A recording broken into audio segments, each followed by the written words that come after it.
Hello दोस्तों, हम सबकी पढ़ाई में आपका स्वागत है।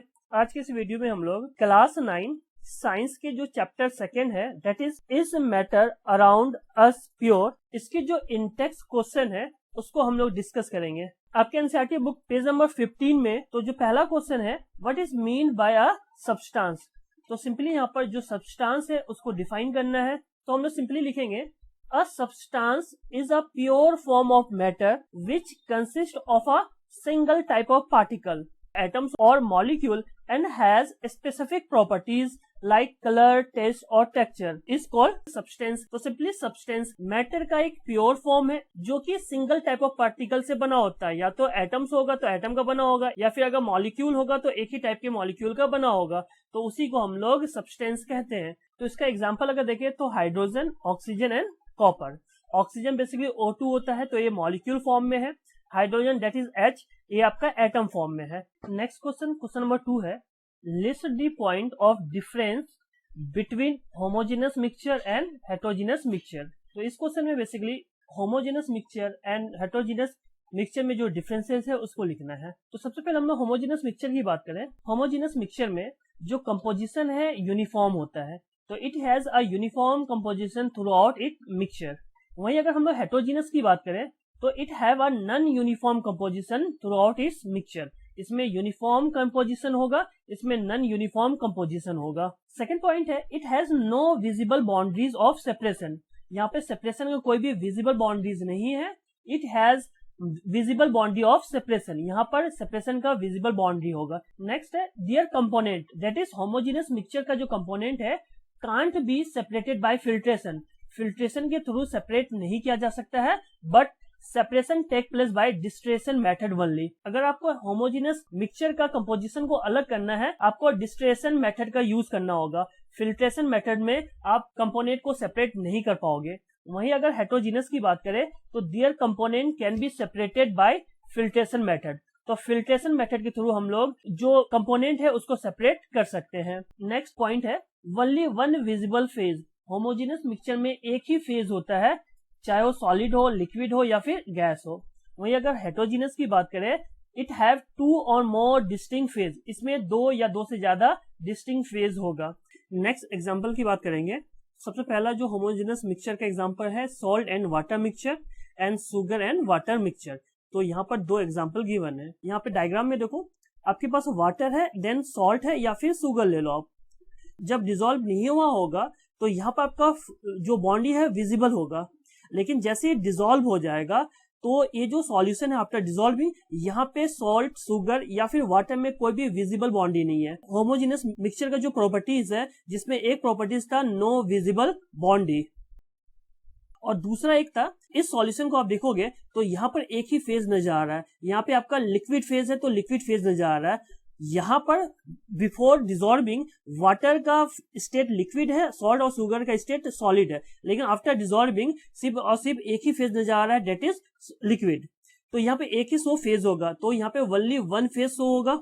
और एक और प्रॉपर्टीज था, जो पहला प्रॉपर्टीज था जो होमोजेनस मिक्सचर है जो उसका कंपोजिशन है और यूनिफॉर्मली स्प्रेड आउट हो जाता है। इसका मतलब होता है कि जैसे ही सॉल्ट या शुगर डिसॉल्व होगा इस सॉल्यूशन का टेस्ट आपका अगर सॉल्ट डिसॉल्व है तो सॉल्टी हो जाएगा, अगर शुगर डिसॉल्व है तो स्वीट हो जाएगा। नेक्स्ट अब हम लोग हेटेरोजेनस मिक्सचर का एग्जांपल ले तो सबसे पहला एग्जांपल सैंड एंड वाटर, दूसरा है ऑयल एंड वाटर। तो यहाँ पे आप देखो कि इसका जो प्रॉपर्टीज था कि यहाँ पर नॉन यूनिफॉर्मली कंपोजिशन होता थ्रू आउट दी मिक्सचर। इसका मतलब क्या है, देखो जो सैंड है वो बॉटम में जाकर बैठ गया है और अपर पोर्शन में कहीं पर भी सैंड आपको नजर नहीं आएगा, तो यूनिफॉर्मली डिस्ट्रीब्यूट नहीं होता है। इस केस में यूनिफॉर्मली डिस्ट्रीब्यूट होता था।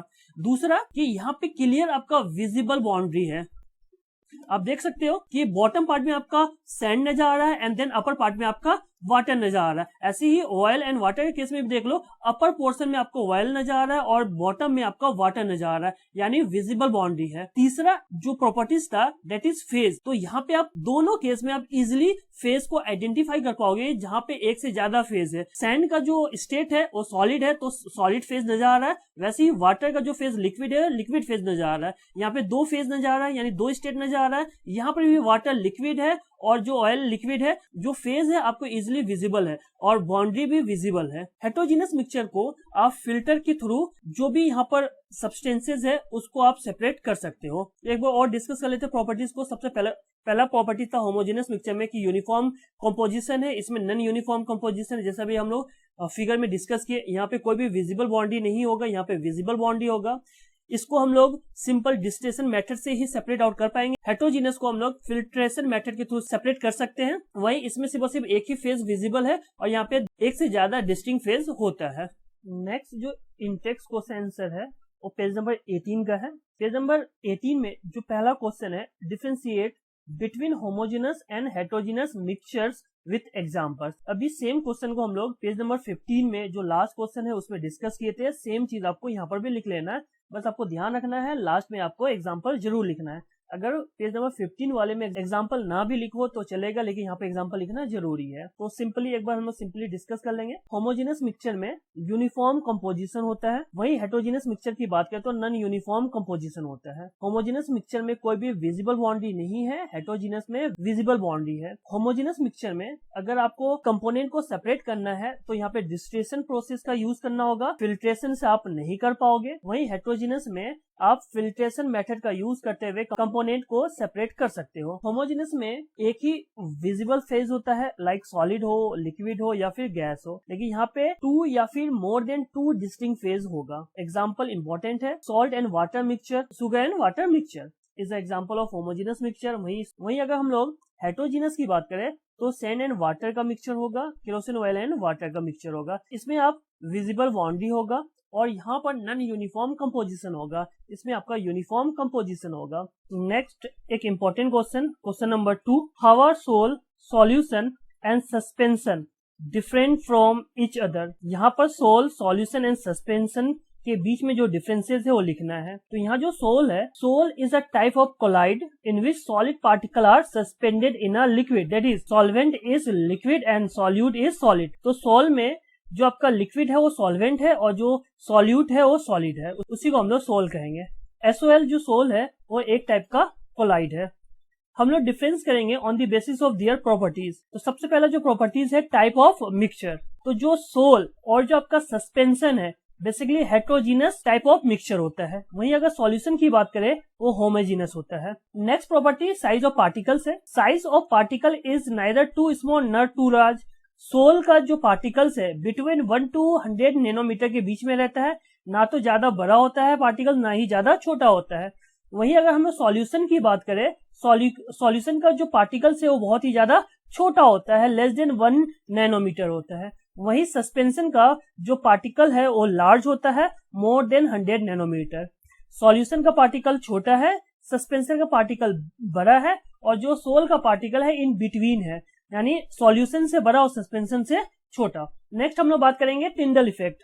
सोल में टिंडल इफेक्ट शो कर रहा होता है, सस्पेंशन में भी मे और मे नॉट बी शो, यानी टिंडल इफेक्ट शो कर भी सकता है और नहीं भी है, मे और मे नॉट बी शो, लेकिन सॉल्यूशन में टिंडल इफेक्ट शो नहीं करता है। वहीं अगर हम लोग अपीयरेंस की बात करें तो जो सोल है उसका जो अपीयरेंस ट्रांसपेरेंट है, वैसे ही सॉल्यूशन का भी अपीयरेंस, लेकिन सस्पेंशन का जो अपीयरेंस है वो ओपेक है। तो अपीयरेंस में बस अपना ट्रांसपेरेंट के बेसिस पे भी लिख देना कि सोल में ट्रांसपेरेंट होता है और सॉल्यूशन भी ट्रांसपेरेंट होता है, लेकिन सस्पेंशन आपका ओपेक होता है। विजिबिलिटी की बात करें तो सॉल्यूशन को आप विजिबल नहीं कर पाओगे, आप नहीं देख पाओगे। सस्पेंशन को आप नेकेड आई से देख पाओगे। वहीं अगर SOL सोल की बात करें तो विजिबल होगा, लेकिन with the help of ultra microscope या with the help of microscope. तो आप सोल पार्टिकल को देख सकते हो, सॉल्यूशन पार्टिकल को नहीं देख सकते हो, और सस्पेंशन को आप नेकेड आई से भी देख सकते हो।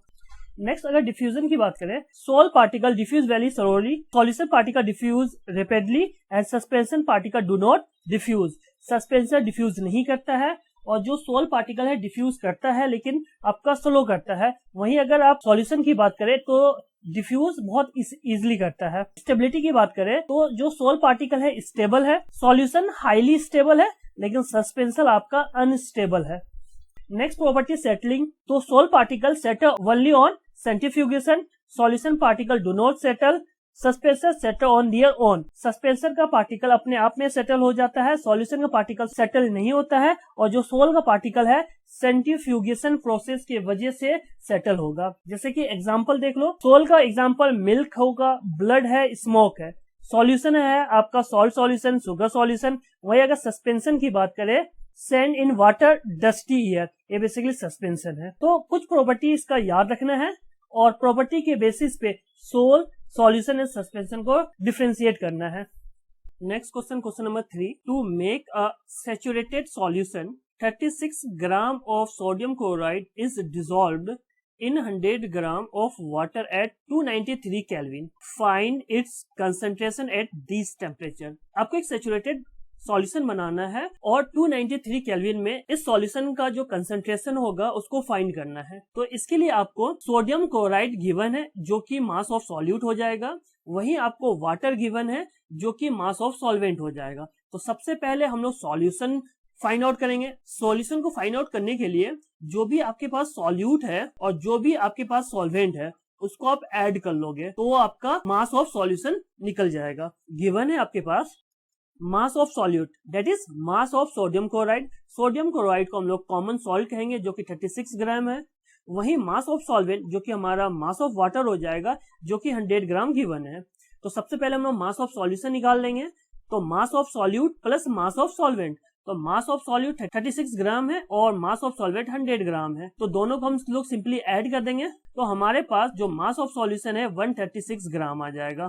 तो मास ऑफ सॉल्यूशन 136 ग्राम है। देन हम लोग कंसंट्रेशन ऑफ सॉल्यूशन निकालेंगे। तो कंसंट्रेशन ऑफ सॉल्यूशन निकालने के लिए मास ऑफ सॉल्यूट को डिवाइड करोगे मास ऑफ सॉल्यूशन से, देन मल्टीप्लाई कर दोगे आप 100 से। तो हमारे पास मास ऑफ सॉल्यूट 36 ग्राम है और मास ऑफ सॉल्यूशन 136 ग्राम है। उसको हम लोग मल्टीप्लाई करेंगे 100 से। तो सिंपली हम लोग सबसे पहले 36 मल्टीप्लाई बाय 100, 3600 आ जाएगा, देन डिवाइडेड बाय 136।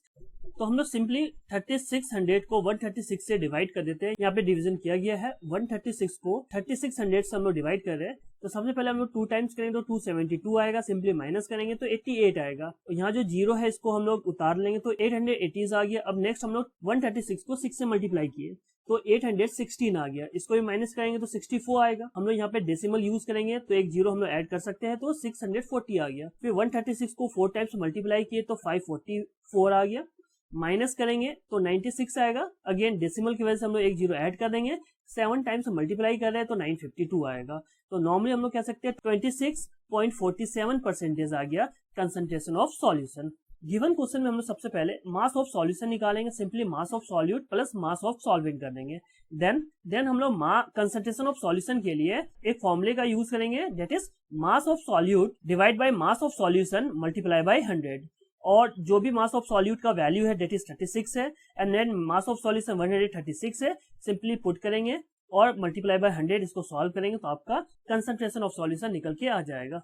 नेक्स्ट जो इंटेक्स क्वेश्चन है वो पेज नंबर 19 का है। इसमें जो क्वेश्चन नंबर 1 है एमसीक्यू के लिए इंपॉर्टेंट क्वेश्चन है।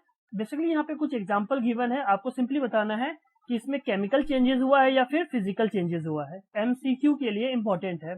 तो सबसे पहले हम लोग केमिकल और फिजिकल चेंज क्या होता है उसको डिस्कस करेंगे। सबसे पहले हम लोग फिजिकल चेंज की बात करेंगे। फिजिकल चेंज में कोई भी न्यू सब्सटेंस फॉर्म्ड नहीं होता है। जो फिजिकल चेंजेस है बेसिकली रिवर्सिबल प्रोसेस है। यहाँ पर सिर्फ और सिर्फ जो फिजिकल प्रॉपर्टी है लाइक शेप और साइज वही चेंज होगा और इसमें कोई भी एनर्जी इन्वॉल्व नहीं होता है। तो इसको हम लोग फिजिकल चेंजेस कह देंगे।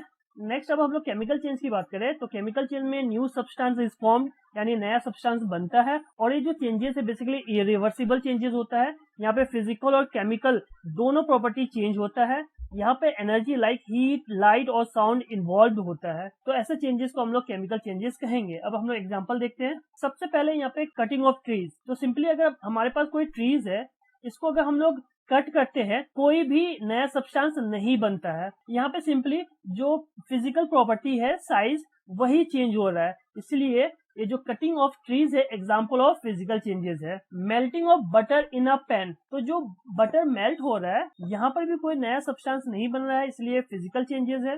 रस्टिंग ऑफ अलमीरा, अलमीरा में जो रस्ट आ जाता है, बेसिकली ये केमिकल रिएक्शन है, इसी वजह से केमिकल चेंजेस होगा। Boiling of water to form steam, ये बेसिकली फिजिकल चेंज है। जैसे स्टीम को कूल करोगे तो फिर से वाटर बन जाएगा, यानी ये एक रिवर्सिबल प्रोसेस है, इसलिए फिजिकल चेंजेस है। मेल्टिंग ऑफ बटर भी रिवर्सिबल प्रोसेस है, इसलिए फिजिकल चेंजेस है। लेकिन रस्टिंग ऑफ अलमीरा आपका इरिवर्सिबल प्रोसेस है, इसी वजह से केमिकल चेंजेस है। नेक्स्ट है passing of electric current through water and water breaking down into hydrogen and oxygen gases.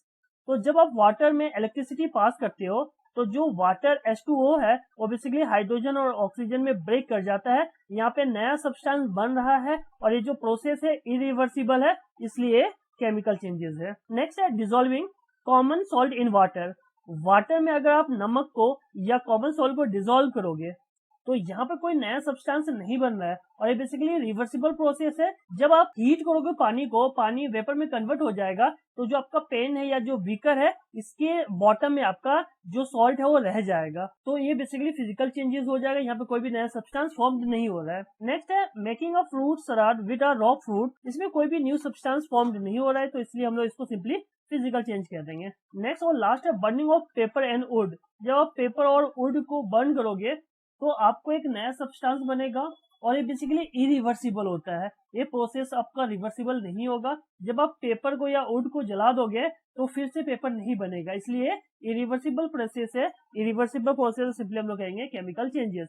Chemical change जहाँ पे केमिकल रिएक्शन हो रहा है उसको आप केमिकल चेंजेस कह दोगे। आज के लिए बस इतना ही। नेक्स्ट वीडियो में हम लोग इस चैप्टर की जो एक्सरसाइज है उसको डिस्कस करेंगे।